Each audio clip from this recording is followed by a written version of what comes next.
नमस्कार। आज के दस्तावेज के इस अंक में हम सुनेंगे वरिष्ठ कथाकार बलराम को।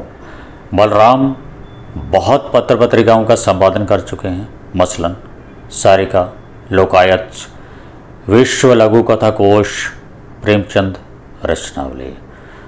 बहुत सी पत्र पत्रिकाओं में वो एक पत्रकार के रूप में भी सेवाएं दे चुके हैं, मसलन दैनिक आज, नवा टाइम्स, रविवार, करंट।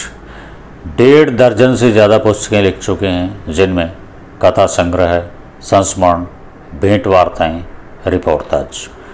कुछ पुस्तकों के नाम अगर मैं लेना चाहूँ तो कलम हुए हाथ, गोवा में तुम, माफ़ करना यार, बातों के बादशाह। जर्मनी में भारतीय भाषाओं के प्रतिनिधि के तौर पर भी शामिल रहा है। इसके अलावा अगर मैं उनके पुरस्कारों के बारे में कहूँ तो उनको ढेरों पुरस्कार मिल चुके हैं, मसलन गणेश शंकर विद्यार्थी सम्मान, साहित्यकार सम्मान, साहित्य भूषण सम्मान। बलराम लब्ध प्रतिष्ठित साहित्यकार हैं, तड़क भड़क से दूर रहने वाले, मीडिया से कम बात करने वाले, साहित्यिक समारोहों में बहुत संकोच के साथ शामिल होने वाले साहित्यकार हैं। ये हमारा सौभाग्य है, इस अंक का सौभाग्य है, दस्तावेज का सौभाग्य है कि वो कहानी पढ़ने को तैयार हुए हैं। उनकी सभी कहानियाँ ग्रामीण पृष्ठभूमि से जुड़ी हुई हैं। अगर मैं संक्षेप में कहना चाहूँ तो मैं कह सकता हूँ कि प्रेमचंद और रेणु की परंपरा के लेखक हैं बलराम। तो आइए आज सुनते हैं बलराम जी से उनकी कहानी।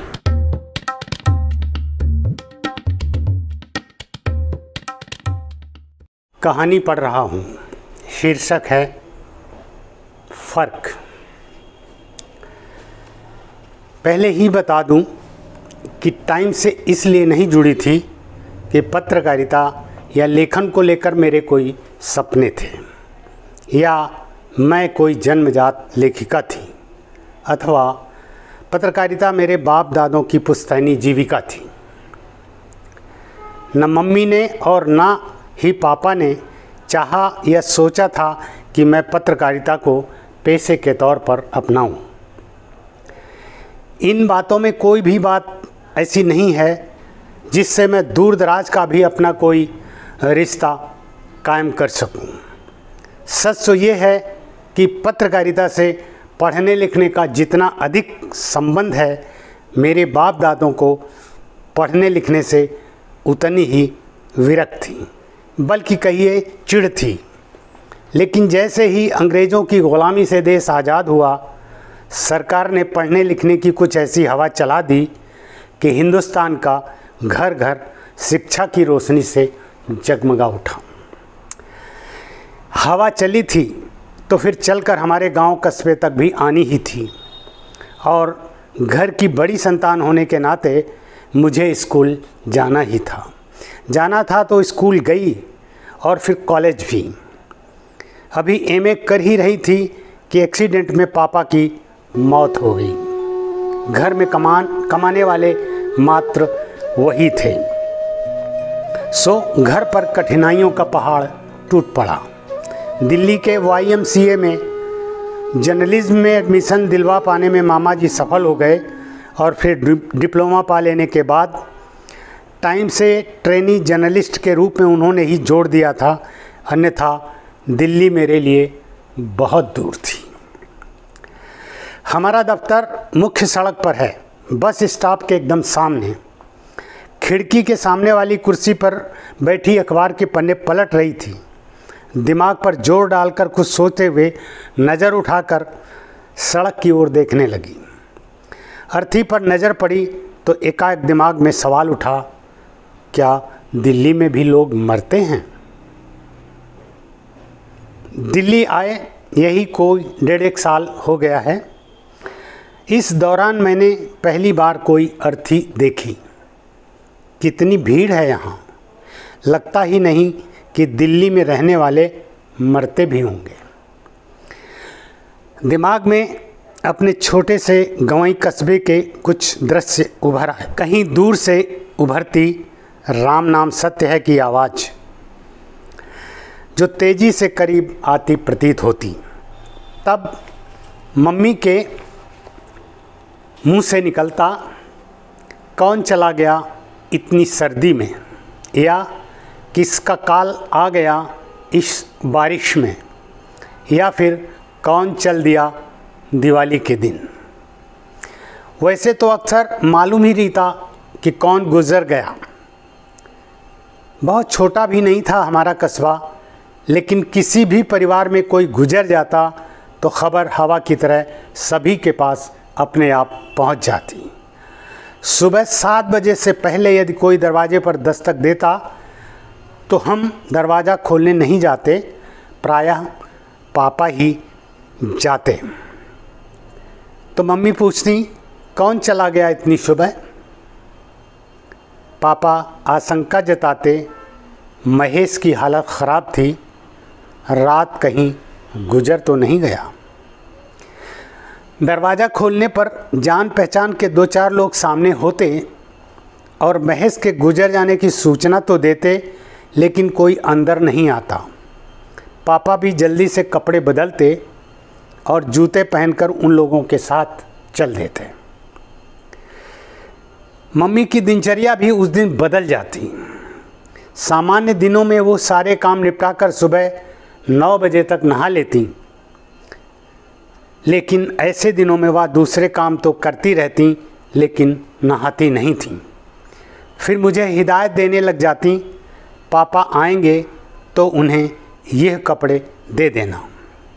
वे तो गंगा घाट जाएंगे ही, मुझे भी लौटने में 12 बज जाएगा। आज मेरा और तुम्हारा ही खाना बनेगा, तुम्हारे पापा तो शाम देर तक ही लौट पाएंगे, आदि आदि। फिर हल्की बदरंग साड़ी लपेट लेती। मैं कहती, यह नहीं कोई ठीक सी साड़ी पहनकर जाओ, इतने लोग आएंगे, सबके सामने क्या अच्छी लगेगी है।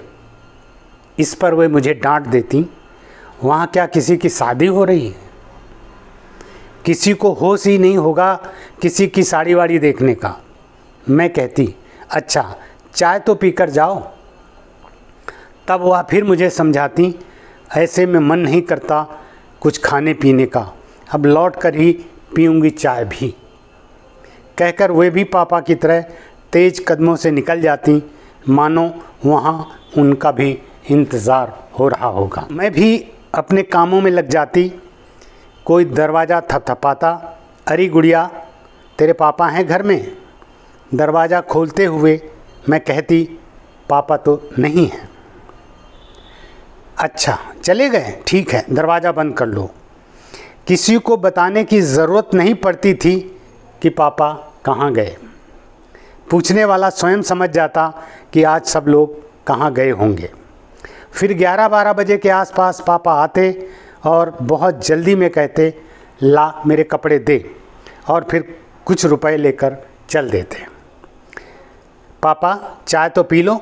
मैं कहती, नहीं सब कुछ तैयार है, गंगा घाट ले जा रहे हैं, कहीं निकल न जाएं। कहते हुए पापा तेज़ी से निकल जाते। मम्मी भी 4-5 घंटे बाद लौटती, नहाने के कपड़े मांगती और शुरू हो जाती। वह तो पागल ही हो रही थी रो रो कर। 2 छोटे छोटे बच्चे छोड़े हैं महेश ने, कैसे क्या करेगी बेचारी। और फिर दिन भर महेश परिवार की ही बातें होती रहती। शाम को पापा गंगा घाट से लौटकर आते तो फिर वही बातें दोहराई जाती। कोई ऐसी मृत्यु होती जिसकी सूचना हमें ना मिल पाती तो तेज़ी से आती राम नाम सत्य की आवाज़ सुनकर माँ तेज़ कदमों से जाती और दरवाजे की आड़ लेकर खड़ी हो जाती। मैं भी खिड़की से झांकती। समूह में 50-60 लोग तो होते ही। मरने वाला यदि किसी अच्छे घर का होता तो लोगों की संख्या 100 से ऊपर भी पहुंच जाती। लोगों का समूह तेज़ी से बढ़ता हुआ हमारे दरवाजे के सामने से निकल जाता। एक अजीब सी तेज़ी होती उनकी चाल में। जहाँ जहाँ से अर्थी गुजरती सभी लोग उसके लिए राह छोड़ देते। अधिकतर लोग उस समूह में शामिल होकर कुछ दूर तक अर्थी का साथ भी देते। अर्थी के साथ जाने वालों की चाल इतनी तेज हो जाती कि अन्य लोगों की चाल कुछ पल के लिए धीमी हो जाती। हम उस समूह के चेहरे पहचानने की कोशिश करते रह जाते हैं। फिर लोगों को देखकर अनुमान लगाते कि शव किधर से आया है, किस मोहल्ले का है और किसकी मृत्यु हुई है। मरने वाले के बारे में जानने के लिए ढेर सारे प्रश्न जेहन में तैरने लगते। अर्थी के गुजर जाने के बाद मम्मी उस घर की औरतों के आने का इंतज़ार करती जो मंदिर में हाथ धोने की रस्म अदा करने जाती। उनमें से किसी से पूछती कौन था वो, क्या उम्र थी, क्या बीमारी थी। फिर अंदर आकर हमें सब कुछ बताती। रात को जब पापा दुकान से घर लौटते तो चर्चा का विषय मरने वाला ही होता। पापा उस व्यक्ति के बारे में विस्तार से बताते। तब अपने रिश्तेदारों और परिचितों की मौत को भी फिर से याद किया जाता। उससे एकदम अलग थी दिल्ली की ये अर्थी। सभी लोग बहुत शांत और लगभग मौन चल रहे थे। राम नाम सत्य है भी कोई नहीं बोल रहा था। शायद उन्हें शर्म आ रही होगी सड़क पर ज़ोर से बोलने में। 10-11 व्यक्ति ही रहे होंगे अर्थी के पीछे। वे भी इधर उधर बिखरे बिखरे से चल रहे थे। लग रहा था कि जैसे इन्हें ज़बरदस्ती लाया गया है। अपने अपने कामों में लगे होंगे या घर में बैठे टीवी देख रहे होंगे। दिल्ली में किसके पास फुर्सत है मरते या मरे हुए आदमी के लिए। अपना समय वे क्यों बर्बाद करें। वैसा दिल भी नहीं है शायद दिल्ली वालों के पास जिसमें गांव कस्बे के लोगों जैसा अपनापन बसता हो। इस बीच मेरे पीछे आ खड़ी हुई कलीग बता रही है कि मेट्रोज़ में अर्थी को कंधे पर ले जाने की परंपरा ख़त्म हो रही है। लोग उसे वाहन में ले जाने लगे हैं। मरने वालों को सबका कंधा देने की ज़रूरत नहीं समझी जा रही। 2-3 घंटे में सब संस्कार संपन्न कर लोग अपने अपने कामों में लग जाते हैं। सड़क के किनारे से अर्थी धीमी गति से गुजर गई। उसके पास आने से किसी को कोई फ़र्क नहीं पड़ा। लोग जिस तरह निकल रहे थे उसी तरह निकलते रहे। स्कूटर वालों को भी कोई फ़र्क नहीं पड़ा। कार वाले भी तेज़ी से अर्थी के पास से गाड़ी निकाल ले गए। तेज़ी से बस आई तो लोग थोड़ा और किनारे हो गए। पैदल चलने वालों ने भी अर्थी को देखा लेकिन उन्हें भी कोई फ़र्क नहीं पड़ा। वे भी अपनी रौ में चलते रहे। कफन के कपड़े से लग रहा था कि अर्थी किसी स्त्री की है।